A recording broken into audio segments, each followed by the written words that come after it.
말씀을 봅니다. 말씀은 갈라디아서 6장 7절과 8절 말씀입니다. 우리 신약성경으로 309면에 있습니다. 갈라디아서 6장 7절과 8절 말씀, 신약성경 309면에 있습니다. 제가 말씀을 읽어 드리겠습니다. 스스로 속이지 말라. 하나님은 업신여김을 받지 아니하시나니 사람이 무엇으로 심든지 그대로 거두리라. 자기의 육체를 위하여 심는 자는 육체로부터 썩어질 것을 거두고 성령을 위하여 심는 자는 성령으로부터 영생을 거두리라. 아멘. 지난주 말씀을 통하여서 우리 가르침을 받는 자들은 가르치는 자들과 모든 좋은 것을 함께하라. 이렇게 말씀을 증거했습니다. 그 말씀 이어서 오늘 말씀 7절에 스스로 속이지 말라. 이렇게 권면하고 있습니다. 스스로 속일 수 있나요? 남을 속일 수는 있어도요, 내가 내 스스로를 속일 수는 없습니다. 그럼에도 불구하고 스스로 속이지 마라라고 이야기하는 것입니다. 착각하지 말라는 겁니다. 그러니까 착각하는 것이요, 스스로 속는 거죠. 우리 6장 3절에 있는 것처럼 아무것도 되지 못하였는데 된 줄로 생각하는 것이 바로 스스로 속이는 것, 착각하는 것입니다. 지난주 말씀과 이어서 보면 이거죠.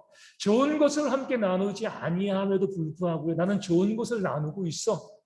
여기 확신하고 있는 것입니다. 내가 보기에는요, 모든 것을 너무나 잘하고 있는 거예요. 내 생각이 너무나 옳고 내가 하나님을 잘 섬기고 또 좋은 것을 나누고 있는 거죠. 스스로 속고 있는 거예요. 착각하고 있다는 거죠. 우리 교회 생활을 하다 보면 우리 지난주 말씀에 이어서 모든 것을 좋은 것을 함께 하라 이 말씀에서도 스스로 속이는 분들이 있습니다. 진짜로 믿는 거죠. 어떤 분은 이렇게 생각을 해요. 목회자는 가난해야지 교회에 유익해. 이렇게 생각하시는 분들이 있습니다. 목회자가 배부르게 되어지면 영이 죽게 되어지고 그러면 교회에 유익하지 않아. 그래서 그 목회자에게 정말 이 가난한 삶을 요구하시면서 그것이 옳다라고 주장하는, 그렇게 고집하는 그런 분들이 있습니다. 전혀 틀린 말은 아니죠. 목회자가 배부르게 되어지면, 너무나 많은 것을 가지고 있게 되어지면 타락하지 않을 수 없습니다. 적당히 있어야 되는데, 그렇다고 해가지고 성경이 우리 가운데 목회자가 그 삶의 필요 때문에 고민하라 이렇게 말씀하고 있는 것은 아니거든요. 그럼에도 불구하고 목회자는 가난해야 돼 이렇게 이야기하는데, 문제는 뭐냐면 목회자가 가난해야 돼라고 생각하는 분들의 대부분은 또 뭐예요? 자기의 삶은 너무나 풍요롭게 누리고 있다는 거죠. 자신의 영을 생각하면 자신도 좀 가난해야죠. 자신은 그렇게 하지 않으면서 목회자가 가난해야 돼. 이것이 내 신념이고 내 믿음이야. 이렇게 주장하고 있는 분들이, 자기를 속이고 있는 것이 옳다라고 생각하고 있는 분들이 교회 가운데 있습니다. 정반대도 있어요. 목회자를 섬길 때 어떻게 생각해요? 하나님처럼 섬기는 분들도 있습니다. 신처럼 섬기는 거예요. 우리 목사님을 섬기는 것은 곧 하나님을 섬기는 거예요. 그러니까 목회자가 손끝 하나 움직이지 못하게 만들어요. 목회자를 아주 특별하게 대접하는 것이 맞다라고 생각하고 목회자를 잘 대접을 해줍니다. 물론 감사한 일이지만 과연 그것도 하나님의 뜻인가? 그렇지 않습니다. 목회자를 아주 특별하게 대접을 하고요. 그렇게 되어지면, 성도들 따르게 대접하게 되어지면 목회자와 성도가 어때요? 서로 분리되어지죠. 그러니까 교회의 하나됨이 깨어질 수밖에 없습니다. 그럼에도 불구하고 그분의 신념은 목회자를 하나님처럼 섬겨야지 내가 복받아 이것이 잘 섬기는 거야. 이런 신념을 가지고 이 목회자를 섬기는 그런 분들이 있습니다. 이 두 경우 있어서 모두 공통된 건 뭐냐면요, 자기 신념이 너무 강하다는 거예요. 이것이 맞아. 목회자는 가난해야 돼. 아니, 목회자를 섬기는 것도 하나님을 섬기는 거야. 이 신념 가운데 너무나 강력해서 다른 사람들이 거기에 대해서 이의를 제기할 수조차 없을 정도로 자기 생각을 강력하게 주장하고 있습니다. 이 또한 뭐예요? 스스로 속이는 거죠. 우리 스스로 속이는 이유는요, 우리 스스로 속게 되어지는 중요한 이유는요, 내 생각과 내 주장이 항상 옳게 느껴지기 때문에 그렇습니다. 내 주장이니까, 내 생각이니까 항상 맞을 거야. 이렇게 생각을 하고요, 그것을 고집하고 주장하는 거죠. 문제는 내 생각과 내 주장을 고집하는 것에서 아주 큰 죄가 만들어진다는 것에 있습니다. 어떤 죄가 만들어져요? 신성모독죄가 만들어집니다. 내 생각과 내 주장을 고집했을 따름인데 하나님의 영광을 가리고요. 오늘 말씀 가운데 나와 있는 것처럼 하나님을 업신여기는 죄를 짓게 되어지는 거죠. 내 생각과 내 주장을 고집한다는 건 뭐예요? 하나님 말씀 안 듣겠다는 거잖아요. 그 말씀 필요 없고 내 생각이 옳습니다. 내 주장이 옳습니다. 우리 가정에서도 우리 이제 부모와 자녀들이 함께 우리 예배하고 있는데 어떤 자녀들이 효도하는 자녀들이에요? 부모가 파트너 매주를 쓴다고 해도 한번 알아보겠습니다. 이렇게 하는. 아닌 거 알지만 그래도 제가 한번 알아보겠습니다. 부정하거나 틀렸어요, 잘못됐어요 이렇게 하는 것이 아니라 일단 부모가 이야기할 때 그 말에 대해서 수긍하고 받아들이고 고개 숙일 수 있는 그런 자녀들이 부모의 마음에 기쁨을 주는 거죠. 자기 똑똑하고요, 자기 잘났다고 부모가 뭐라고 이야기하는데 다 터달고요, 이야기하면서 아버지 그 말도 안 되는 소리 하지 말라고, 어머니 그 말도 안 되는 이야기하지 마시라고. 그렇게 하면은요 부모의 마음이 어때요? 아무리 잘난 자녀라 할지라도 부모의 말을 대적하고요, 듣지 않고요, 무시하고 멸시하면 부모들이 나를 업신여긴다라고 생각을 합니다. 하나님과 마찬가지죠. 엉뚱한 말씀 하시는 분이 아니잖아요. 그러니까 진리를 말씀하시는데 그 하나님의 말씀을 제쳐놓고 내 생각, 내 주장을 고집하면 이것이 바로 하나님을 업신여기는 겁니다. 이 죄는요 역사가 깊어요. 언제부터 시작됐습니까? 에덴 동산에서부터. 창세기 3장. 인류 최초의 죄가 하나님을 업신여기는 죄였죠. 하나님께서 아담과 하와에게 에덴 동산에서 뭐라고 명령하신 거예요? 다 먹어. 하지만 동산 중앙에 있는 선악을 알게 하는 나무의 열매는 먹지 마. 먹으면 정령 반드시 죽을 거야. 명령하시고 약속하신 거예요. 아담과 하와가 알겠습니다라고 이야기했을 겁니다.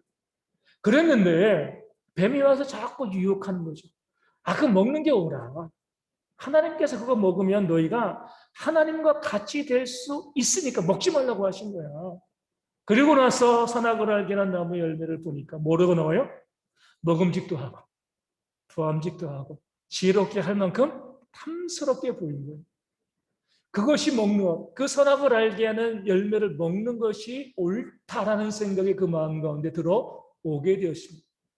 하나님의 말씀을 무시하고 명령을 무시하고 자기 생각대로 그 선악을 알게 하는 나무의 열매를 따서 먹은 거죠. 이것이 바로 인류 최초의 범죄입니다.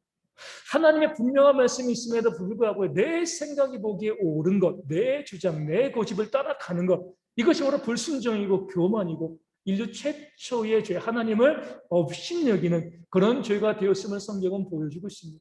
그 이후에도 사단은 끊임없이 똑같은 패턴으로 우리를 유혹해요. 네 생각이 옳아. 네 주장이 맞아.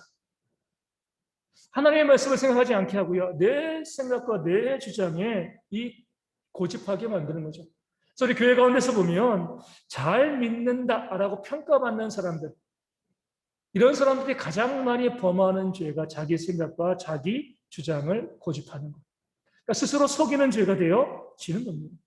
내가 옳다고 생각되어지면은요, 하나님도 없어요. 하나님도 무시하고 하나님도 혼냅니다. 베드로가 그랬거든요. 우리 잘 알고 있는 마태복음 16장에서 주는 그리스도시요 살아계신 하나님의 아들이십니다 고백하고 이 반석 위에 내 개를 세우겠다. 복된 말씀을 듣고 난 다음에 우리 주님께서 베드로에게 또 제자들에게 내가 고난받고 죽고 3일 만에 다시 살아날 것이다. 순환을 예고하셨죠. 이때 주님이 자신의 뜻과 계획을 말씀하셨을 때 베드로가 어떤 태도를 보여요? 주님께 보록한 거죠. 주님을 책망했습니다. 꾸짖었습니다. 주여 그리 마옵소서 이 일이 주께 미치지 아니하리이다. 부드럽게 이야기한 것 같지만 베드로가 실제로는 어떻게 한 거예요? 그 입 좀 다무시라고. 쓸데없는 소리 하지 마시라고. 무슨 고난이냐고. 무슨 십자가 죽음이냐고. 말도 안 되는 소리 하지 말라고. 자기 생각에 주님 들어가시면 안 되니까, 고난받으면 안 되니까, 자기 생각이 꽉 사로잡혀 있으니까요. 하나님을 혼내요. 하나님을 꾸짖습니다. 하나님을 책망해요. 이게 바로 내 생각과 내 주장에 사로잡힌 사람들의 어리석음, 하나님을 업신여기는 그런 죄가 되어지는 겁니다. 그럼에도 불구하고 우리가 내 생각과 내 주장을 고집하는 이 죄를 자꾸 범하는 이유는요, 내 생각과 내 생각을 주장하는 것이 하나님을 업신여기는 것과 전혀 다르다고 생각하기 때문에 그렇습니다. 우리 중에도 그러잖아요. 내 생각, 내 주장 고집하는 게 뭐 하나님 업신여기는 거야. 그냥 내 생각을 주장하는 건데 이렇게 생각하거든요. 이게 바로 사단의 함정입니다. 성경은 분명하게 내 생각과 내 주장을 고집하는 것이 스스로 속이는 것이고 하나님을 업신여기는 것이다. 이렇게 우리 가운데 말씀하고 있습니다. 그러니까 사단은 우리로 하여금 직접적으로 하나님을 무시하고 멸시하게 이렇게 만들지 않습니다. 그럼 누가 하나님을 무시하고 멸시하겠습니까? 아무도 안 하죠, 믿는 사람들이. 내 생각과 주장을 고집하게 만드는 것을 통하여서 하나님을 업신여기게 만드는 거예요. 그것을 위해서 사단은요, 이 세상을 자기 주장의 세상으로 만들었습니다. 우리가 살고 있는 세상에서는요, 내 주장을 앞세우지 아니하면 살아남을 수가 없습니다. 그러니까 자기 주장, 자기 생각을 고집하는 사람들이 성공하고요, 높은 위치에 올라가요. 다른 사람의 의견에 귀를 기울이면 멋있어 보이지만 도태됩니다. 이 세상의 모습이 되어지는 거죠. 우리 정치인 중에서 남의 이야기에 귀 잘 기울이는 정치인들이 있나요? 없습니다. 다 자기 생각, 자기 주장, 자기 고집인 거예요. 그런 사람들이 나라의 고위 관료도 되어지고요. 또 회사의 CEO도 되어지고 기관과 단체의 이 장도 되어집니다. 그런 세상에서 살다 보니까 우리는 그래, 내 생각과 주장을 고집하는 게 그게 맞아, 그게 옳은 거야. 다른 사람 의견을 따라가면 도태되는 거야, 어리석은 거야. 그런 환경 가운데 살다 보니까 내 생각과 내 주장을 고집하는 것이 지극히 당연하게 생각되어지는 거죠. 그런 마음을 가지고 어디로 가요? 교회 와요. 교회에 들어와가지고 세상에서 그러했던 것처럼 여기서도 열심히 내 생각과 내 주장을 고집하고 이것이 옳다, 이것이 맞아라고 이야기합니다. 이미 사단에 같이 빠진 거예요. 하나님을 업신여기고 있는 겁니다.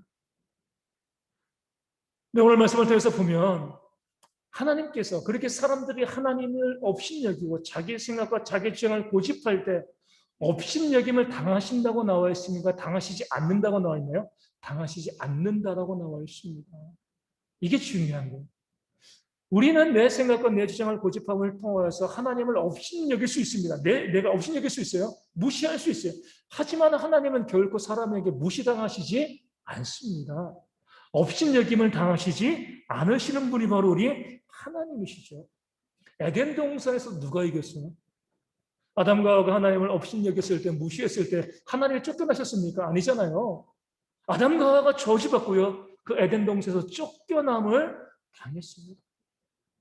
우리는 그냥 내가 내 생각을, 내 주장을 고집하면서 내가 맞아, 내가 옳아라고 이야기하지만 하나님께서는요, 그런 우리를요, 뒤에서 비웃고 계시는 거죠. 너희가 어떻게 나를 업신여길 수 있겠느냐? 내가 어떻게 무시당할 수 있겠느냐? 우리 시편 2편 4절 말씀에 하늘에 계신 이가 웃으시며 주께서 그들을 비웃으시리로다 말씀하고 있습니다. 우리가 하나님을 무시하는 것처럼 보이고요, 하나님을 업신여기는 것처럼 보이지만 그렇지 않습니다. 하나님께서 우리를 비웃고요, 우리를 바라보시면서 웃고 계시는 거죠. 우리 하나님께서 하나님을 업신여기는 내 생각과 내 주장을 고집하는 자들에게 어떻게 반응하시고 그들을 어떻게 심판하실까요? 그 심판의 모습이 우리 7절 하반절에 나와 있는 것처럼 사람이 무엇으로 심든지 그대로 거두리라. 이것이 바로 하나님께서 자기 생각과 자기 주장을 고집하는 사람들, 스스로 속이는 자들에게 주시는 심판이 되어집니다. 심은 대로 거두게 되어지는 건데요. 무엇을 심고 무엇을 거두는가? 8절에 나와 있습니다. 자기의 육체를 위하여 심는 자, 이게 내 생각을 주장하는 자, 스스로 속이는 자들이죠. 자기의 육체를 위해서 심는 자는요, 육체로부터 썩어질 것을 거두게 됩니다. 썩어질 것은 멸망입니다. 지옥의 형벌이 되어지는 거예요. 반면에 성령을 위하여 심는 자는요, 내 생각을 고집하지 아니하고 하나님의 뜻에 순종하는 자는 뭐예요? 성령으로부터 영생을 거두리라 말씀하고 있습니다. 무서운 말씀 되어지는 거예요. 우리가 이 말씀에서 내 생각과 내 주장을 고집하게 되었을 때 하나님께서 어떻게 우리를 비웃고 어떻게 우리를 심판하시는가? 내 생각과 내 주장을 고집하는 자들의 결국은 멸망이라는 거예요. 구원의 문제를 말씀하고 있습니다. 구원받지 않은 사람들이기 때문에 예수님의 십자가의 보혈이 없기 때문에 자기 생각과 자기 주장을 고집하며 스스로 속이는 그런 삶을 살아간다는 겁니다. 구원받은 사람들이라고 하면, 영생에 있는 사람이라고 하면 성령의 인도하심을 받기 때문에 자기 생각을 주장하지 않고요, 하나님의 뜻에 철저히 복종하는 그런 삶을 살게 되어진다라고 말씀하고 있는 겁니다. 그러면서 보면 우리 예수님께서 베드로가 주여 그리 마옵소서 이 일이 주님께 미치지 아니하리라 주님을 혼내고 꾸짖을 때 더 큰 목소리로 베드로에게 사탄아 내 뒤로 물러가라 너는 나를 넘어지게 하는 자로다 이렇게 말씀하신 이유를 우리가 이해할 수 있습니다. 지난번 말씀드린 것처럼 아무리 그래도 그러지 베드로가 자기 주장 조금 했다고 베드로에게 그 면전에 대놓고 사탄아 내 뒤로 물러가라 좀 너무하신 거 아닙니까? 이렇게 이야기할 수 있지만 그렇지 않습니다. 우리 주님께서는요, 베드로가 하나님의 일을 생각하지 않고요, 사람의 일을 생각하는 것, 자기 생각, 자기 주장을 고집하는 것을 무엇으로 봤어요? 구원의 문제로 봤습니다. 실수해서, 잘못해서 이 문제가 아니라 이건 구원의 문제예요. 사단이 지금 베드로를 강력하게 유혹하고 있는 거죠. 구원받지 못한 자의 모습을 보이고 있는 거예요. 그대로 놔두면 누구처럼 되는 거예요? 가룟 유다처럼 주님을 팔아먹는 자가 되어지는 겁니다. 그렇기 때문에 주님께서 베드로를 사랑하시고 그 사랑의 마음을 가지고 사탄아 내 뒤로 물러가라 강력하게 말씀한 거예요. 네 생각을 고집하고 네 주장을 고집하게 되어지면 사탄의 도구로 쓰임받는 것이고 그럼 멸망할 수밖에 없어. 지옥에 갈 수밖에 없어. 이렇게 주님께서 말씀하시는 거죠. 그러면서 우리가 오늘 말씀 우리 가운데 구원의 증거를 보여줍니다. 누가 진짜 구원받은 자인가? 그 구원의 증거가 무엇인가? 내가 구원받았다는 증거가 뭐예요? 철저히 내 생각과 주장을 내려놓고요. 하나님의 말씀에 나를 복종하는 것. 이것이 바로 구원받은 자의 모습. 그렇지 아니하고 말씀과 상관없이 그냥 내 생각과 내 주장을 고집하고 이것이 맞아라고 그런 생각으로 내가 가득 차 있다라고 하면 두려워하셔야 될 게 구원의 문제입니다. 멸망으로 갈 수가 있는 거예요. 성경은 우리 가운데 그래서 순종의 중요성을 말씀하고 있는 겁니다. 순종이 뭐보다 나요? 제사보다 낫다 그랬잖아요. 아무리 열심히 예배도 순종하지 않으면 예배한 것 다 사라져 버립니다. 물론 순종하는 자들은 예배 안 할 수가 없죠. 그렇죠? 순종하면서 예배 안 해요. 그런 사람은 존재하지 않습니다. 근데 우리가 온전히 순종하고 예배할 때 이 예배를 하나님이 받아주시는 겁니다. 구원받은 자는 순종하는 자들이에요. 순종할 수밖에 없습니다. 겟세마네에서 예수님께서 나의 원대로 마옵시고 아버지의 원대로 하옵소서 순종하겠다는 거죠. 이것이 바로 우리 구원받은 자들의 삶의 자세임을 알려준 겁니다. 사도 바울은 로마서 12장에서 너희는 이 세대를 본받지 말고 오직 마음을 새롭게 함으로 변화를 받아 하나님의 선하시고 기뻐하시고 온전하신 뜻이 무엇인지 분별하도록 하라 말씀하고 있습니다. 이 세대를 본받지 말라는 거예요. 자기 주장하고 자기 고집 내세우는 이 세대를 본받지 않는 것이 거룩입니다. 미련하게 보일 수는 있어요. 자기 주장하는 것이 멋있어 보일 수 있습니다. 하지만 그렇게 멋있게 자기 주장하다 지옥 가면 얼마나 어리석은 겁니까? 자기 주장을 고집하는 이 세대 본받지 말고 마음을 새롭게 함으로 변화를 받아서 너희가 구원받은 자라고 하면 하나님의 선하시고 기뻐하시고 온전하신 뜻이 무엇인지 분별하고 그 말씀 가운데 순종하라라고 말씀하고 있습니다. 이것이 정말 구원받은 자들의 모습이 되어지는 거예요. 그래서 우리가 앞서 말씀드린 것처럼 내 생각을 주장하고 고집하는 게 뭐가 문제야? 이런 생각을 하고 있다는 것 자체가 사단의 유혹에 덫에 빠져 있는 겁니다. 구원의 문제예요. 정말 구원받은 사람은요, 내 생각과 내 뜻을 주장하는 모습이 내 안에 있을 때 두려워합니다. 이러면 안 됩니다. 이것이 옳아, 이것이 맞아. 자꾸 내 생각을 고집하고 내 생각이 옳다고 판단될 때 이것이 사단의 시험에 내가 빠져 있다고 생각하는 것이 구원받은 자의 모습인 거예요. 왜냐하면 우리 가운데 이 땅을 살아가면서 우리가 내 생각을 주장할 때 그것이 하나님의 뜻이 되어지는 경우들이 많지 않기 때문에 그렇습니다. 간혹 그럴 수는 있어요. 내 생각이 하나님의 뜻과 맞을 때가 있어요. 그것은 마치 가물에 콩 나듯 아주 극소수입니다.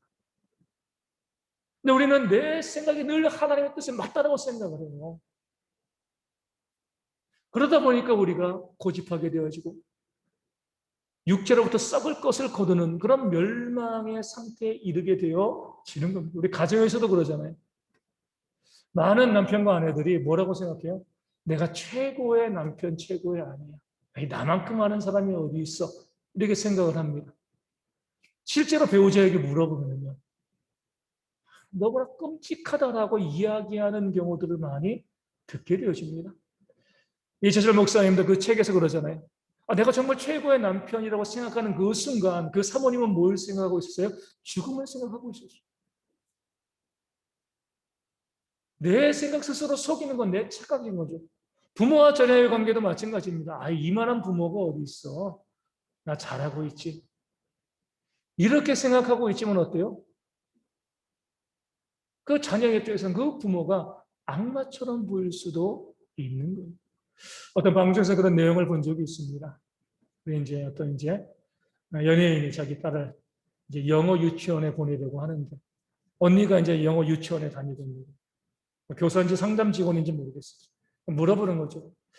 다들 내 딸 친구들은 다 영어 유치원 다니고 있는데 이제 내 딸 언니 조카 얘도 영어 유치원에 갔으면 좋겠다. 이제 상담을 했어요.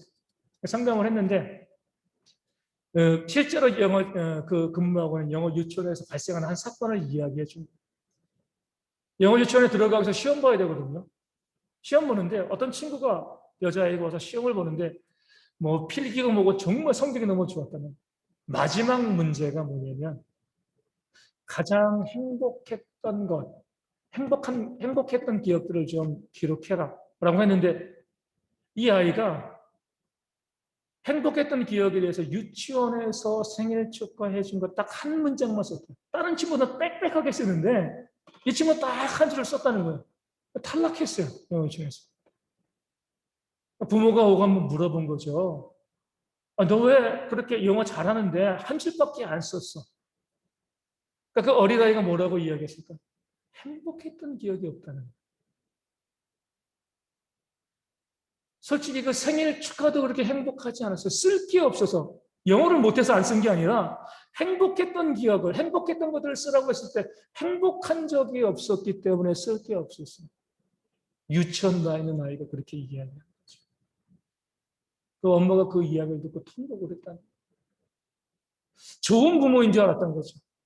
그 자녀를 위해서 정말 최선을 다해서 모든 거 다 공급해주는 그런 부모인 줄 아는데 스스로 속였던 거예요. 왜 착각하는 거였죠. 내가 옳다라고 생각하고 내가 맞다라고 주장했지만 그렇지 않는 경우들이요. 이 땅 가운데 부지기수입니다. 그러니까 내 생각과 내 주장이 옳다라고 생각하는 것 자체가 우리가 이미 시험에 들어있다는 증거가 되어지는 거죠. 교회 가운데도 그러잖아요. 앞서 말씀드린 것처럼 믿음이 좋은 분들, 믿음이 좋다라고 평가받는 분들이요. 자기 스스로를 속이는 경우들이 많이 있습니다. 믿음에 대해서 이런저런 이야기들을 많이 이야기하면서 안 믿는 사람들이 이렇게 살아야 돼. 우리 염려, 근심, 걱정하지 말고 뭐 낙담도 하지 말고 그렇게 하면서 그 고상한 믿음을 자꾸 이야기하고 주장을 해요. 뭐 여기까지 문제가 없습니다. 그 삶을 보면 뭐가 없어요? 사랑이 없어요. 믿음에 대해서 너무나 잘 알고 있고 이게 믿음의 삶이라고 이야기하는데 사랑이 없어요. 저도 이제 그런 상담을 많이 해요. 믿음에 어떤 문제가 있을 때 내가 때로 우울증에 걸리기도 하고 또 삶에 어려움이 있을 때 주변에서 야 믿는 사람이 왜 그래? 믿는 사람이 그러면 안 되지? 그렇게 이야기하면서 다른 사람들에 대해서 조언하고 이야기하시는데 실상 그 사람은요. 그 삶에 사랑과 섬김이 없는 거죠. 믿음과 소망, 사랑 그 중에 제일은 사랑이라고 이야기했는데 믿음을 자랑하긴 했지만 그 말씀을 모르는 거예요. 자기 스스로 착각하고 속이고 있는 거죠. 믿음에 대해서 그렇게 자랑하고 다른 사람들에게 가르치는 모습이 있지만 겸손은 패망의 선봉이다. 이 말씀을 모르는 경우도 있잖아요. 무엇이 옳은 것인가에 대해서 막 다투고 싸우고 해요. 옳음을 가지고 옳음의 문제를 가지고 내 생각, 내 주장 가지고요. 목소리 높이는데 할 수만 있으면 모든 사람과 더불어 화목하라. 이 말씀은 모르는 거예요. 믿음이 좋다라고 이야기하는데 그 말씀 가운데 사랑도 없고 겸손도 없고 화목도 없어요.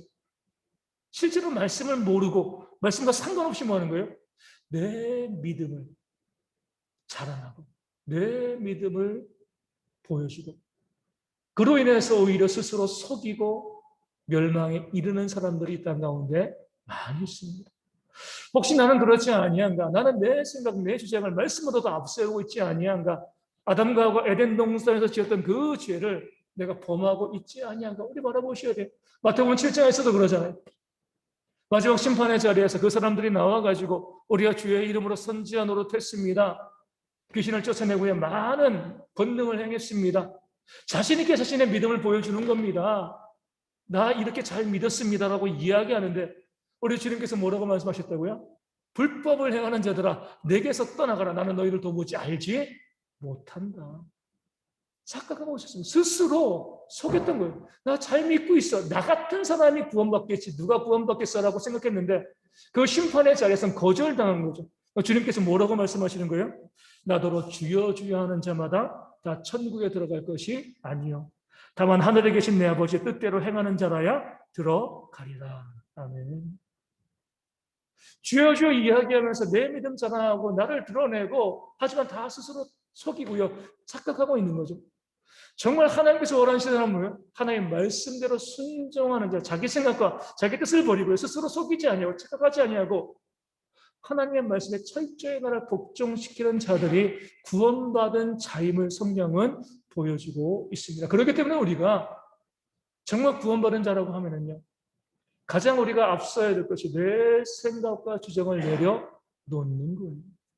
어렵죠. 오랫동안 이렇게 살아왔기 때문에. 자꾸 내 생각이 옳다라고 생각되어지고요. 다른 사람은 틀렸다고 생각되어집니다. 하지만 내려놓으셔야 돼요. 내려놓는 것으로 우리의 신앙이 시작되어집니다. 그리고 뭐 하는 거죠? 우리 베드라 교인들처럼 간절한 마음으로 말씀을 받고요. 이것이 그러한가 날마다 상고하는 거예요. 시편 1편에서 복 있는 사람은 어떤 사람이라고 이야기했습니까? 여호와의 율법을 즐거워하며 그 율법을 주야로 묵상하는 자입니다. 늘 말씀을 묵상하고요. 말씀을 상고하고 말씀에 나를 비춰보고 그 다음에 말하고 행동해야 됩니다. 말씀을 읽지도 않고요. 말씀을 연구하지도 않고 말씀의 뜻이 무엇인지도 알지 못한 채 그 말씀 상관없이 내 생각과 내 주장을 고집하면 구원과 상관없는 자가 되어지는 겁니다. 정말 구원받은 사람이라고 하면 영생을 소망하는 사람이라고 하면 말하기 전에 행동하기 전에 이 말과 행동에 대해서 말씀으로 비춰봐야 돼요. 하나님께서 이 말을 하라고 하셨는가? 하나님께서 이렇게 행동하라고 말씀하시는가? 나의 말과 행동이 하나님의 말씀에 부합되는가 그렇지 아니한가?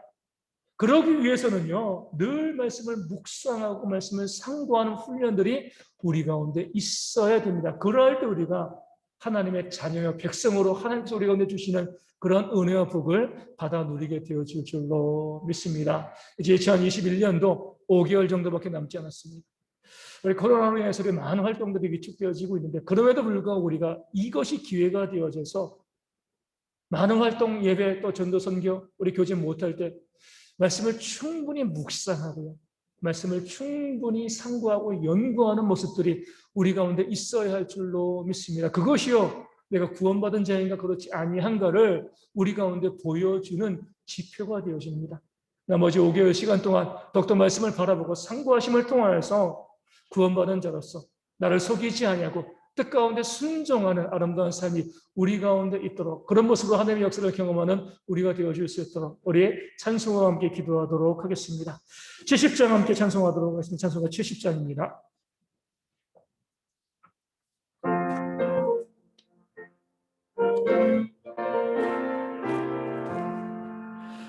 피난처 있으니